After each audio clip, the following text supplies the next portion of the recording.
Hello दोस्तों, स्वागत है आप सभी का too scary horror Hindi YouTube channel में। और आज मैं आप वापस से आपके लिए लेके आया हूँ कुछ भूतों की सच्ची डरावनी कहानी।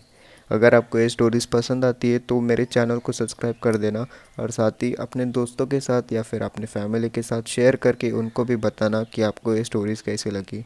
साथ ही आप मुझे कमेंट में बता सकते हो कि आपको नेक्स्ट स्टोरी कौन से टॉपिक पे चाहिए। बिना टाइम वेस्ट किए अपन बढ़ते हमारे कहानी की तरफ। मेरा नाम वीरेंद्र सिंह है। मैं राजस्थान के जयपुर का रहने वाला हूँ। मैं जो बात आपको बताने जा रहा हूँ, ये मेरे एक मामा वसंत सिंह के साथ घटी हुई है। वो वैसे तो बहुत ही अच्छे इंसान हैं, लेकिन उनको ड्रिंक करने की बहुत ही ज़्यादा आदत है। ये आज से करीब 1 साल पहले की बात है। उन दिनों वो जयपुर में एक जगह गार्ड की नौकरी किया करते थे, जहाँ उनकी नाइट शिफ्ट होती थी। तो मामा ने बताया कि उस जगह के रात में एक फ्लैट में उनको रोज़ बालकनी में एक औरत खड़ी दिखाई देती थी। उस औरत का चेहरा बहुत ही डरावना होता था, लेकिन ये सोच के कि वो शायद उस घर में रहने वाली हो, कोई औरत हो, वो उसके ऊपर ज़्यादा ध्यान नहीं देते थे। तो एक दिन उन्होंने वहाँ एक बच्चे से पूछा कि उस घर में कौन रहता है।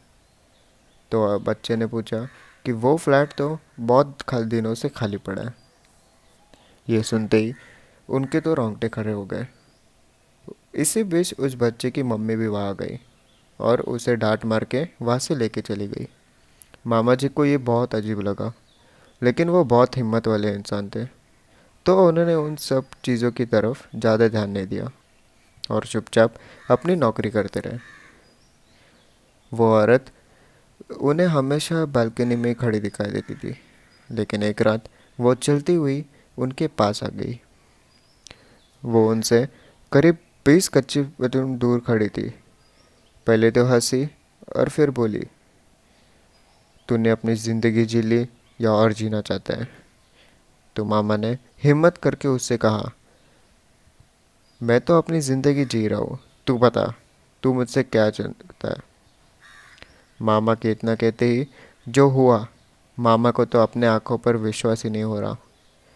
मामा के इतना कहते ही वो औरत उनके पास आने लगी, लेकिन तभी अचानक से वो वहाँ ही रुक गई और एक दिल्ली के रूप में बदल गई, और वहाँ खड़े कुछ बाइक्स के पीछे जाके छुपी और कुछ देर बाद वहाँ से गायब हो गई।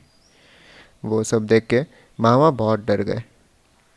फिर सुबह होने पर वो मॉर्निंग शिफ्ट वाले गार्ड आए और मामा ने उनको उस औरत के बारे में बताया। तो वो बोले कि हमें उस औरत के बारे में पहले से पता है। गार्ड्स ने बताया कि हमने तुम्हें उसके बारे में इसलिए नहीं बताया था कि कहीं तुम डर के मारे नौकरी ना छोड़ के चले जाओ, क्योंकि यहाँ पे गार्ड्स मिलना बहुत ही मुश्किल है। उन गार्ड्स ने मामा को बताया कि गार्ड की जो जो यूनिफॉर्म उनकी दी गई है, उसकी पैंट की बेल्ट में एक तावीज़ भी बंधा हुआ है, जिसकी वजह से वो औरत तुम्हारे पास आके भी तुम्हारा कुछ बिगाड़ नहीं सकती। हमने पिछले वाले गार्ड को इस तावीज़ के बारे में भी बताया था, लेकिन फिर भी वो नौकरी छोड़ के भाग गया, इसलिए हमने तुम्हें इसके बारे में कुछ नहीं बताया। उसके बाद मामा जी अपने घर आए तो घर वालों को ये सारी बात बताई। तो उनकी मम्मी ने उनको उस जगह नौकरी करने से साफ मना कर दिया। तो उन्होंने वो नौकरी छोड़ दी और फिर बीकानेर चले गए दूसरी नौकरी करने के लिए। मेरा नाम शिवम है। मैं जो बात आपको बताने जा रहा हूँ, ये गवालिया में आज से करीब 30-35 साल हुई थी। मेरी एक बुआ थी, जिनको तब घूमने फिरने का बहुत ही ज़्यादा शौक हुआ करता था। वो अक्सर शाम के समय घूमने के लिए घर से बाहर चली जाती थी। मेरी दादी हमेशा उन्हें बोलती थी कि शाम के वक्त बाल खुले करके घर से बाहर मत निकला करो, लेकिन वो नहीं मानती थी। तो एक शाम ऐसे ही वो बाहर खुले करके घर के बाहर घूमने चली गई। फिर काफ़ी देर घूमने के बाद भी वो जब वापस नहीं आए, तो घर के लोगों को बहुत चिंता होने लगी। तो मेरे दादाजी और ताऊ जी उनको ढूंढने के लिए बाहर चले गए। तो वो उनको एक पीपल के पेड़ के नीचे बेहोश पड़ी मिली। तो वो उनको उठा के घर ले आए। थोड़ी देर बाद उनको होश आया तो वो किसी और ही लड़की के आवाज़ में बात कर रही थी। तब तक मेरे पापा भी घर पे आ चुके थे। मेरी दादी वो देखते ही समझ गई कि उनके अंदर कोई दूसरी आत्मा आ गई है। मेरी दादी के अंदर बिल्कुल कोई अजीब शक्ति थी जो को उनसे माँ से मिली थी। उनकी माँ ने वो अपने गुरु श्री हरि पुरुष जगत बंधु से सीखी थी। तो वो उस आत्मा से पूछने लगी कि कौन है तू और यहाँ क्या करने आई है। तो वो पहले तो कुछ नहीं बोली, लेकिन दादी ने जैसे ही कुछ मंत्रों का उच्चारण किया तो वो घबरा गई और बोली कि मेरा नाम दिव्या है। जब मैं 25 साल की थी तब मैं एक कार एक्सीडेंट में मारी गई थी। मेरी शादी करने की बहुत इच्छा थी, लेकिन मेरी ये इच्छा अधूरी की अधूरी रह गई।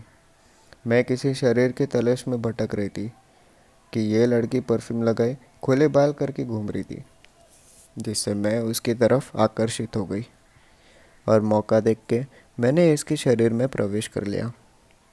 दादी ने उसको वो शरीर छोड़ने को कहा तो वो बोली कि मैं ये शरीर सिर्फ एक शर्त पर छोड़ूंगी। अगर इन दोनों में से कोई एक आदमी, मतलब कि मेरे पापा और ताऊजी में से किसी एक की आत्मा मेरे साथ जाने के लिए तैयार होगी। मुझे ये दोनों बहुत पसंद आ गए। तो दादी बोली कि ऐसा कभी नहीं होगा, तुझे इसके शरीर से निकलकर अकेले ही जाना होगा, नहीं तो तुझे इस रुद्राक्ष से भस्म होना पड़ेगा। फिर मेरी दादी रुद्राक्ष की माला हाथ में लेकर मंत्र पढ़ने लगी। ऐसे करते ही वो आत्मा चल जाने लगी। बोली कि मुझे जाने दो, मुझे मैं चली जाऊंगी, ये मंत्र पढ़ना बंद कर दो। दादी बोली तो ठीक है, जल्दी से इसके शरीर के नीचे से अब भी निकल जा। और इतना बोलते ही मेरी बुआ बेहोश हो गई। जब उन्हें होश आया तो उन्हें कुछ भी याद नहीं था। मेरी दादी ने उन्हें पूरी बात बताई कि कैसे वो पेड़ के नीचे बेहोश हो गई थी और उनके अंदर एक आत्मा ने प्रवेश कर लिया था। बुआ को बस इतना ही याद था कि वो वह पेड़ के नीचे बैठी हुई थी। वो मेरी दादी बोली कि आज के बाद कभी भी शाम के समय खुले बाल और परफ्यूम लगाकर बाहर मत निकलना। उस दिन के बाद से मेरी बुआ के साथ ऐसा कभी कुछ नहीं हुआ। तो दोस्तों, कैसे लगे हमारे आज के दो सच्चे डरावनी कहानी जो किसी ने एक एप्लीकेशन पे पोस्ट किया था। ये एप्लीकेशन मैं आपको लिंक डिस्क्रिप्शन में दे दूँगा अगर आपको स्टोरीज़ पढ़ने का शौक़ है। और अगर आपको स्टोरीज़ सुनने का शौक़ है तो मेरे चैनल पे बने रहिए, सब्सक्राइब करके बेल आइकन दबा दें ताकि आपको रोज़ मेरे वीडियोस की नोटिफिकेशन आए।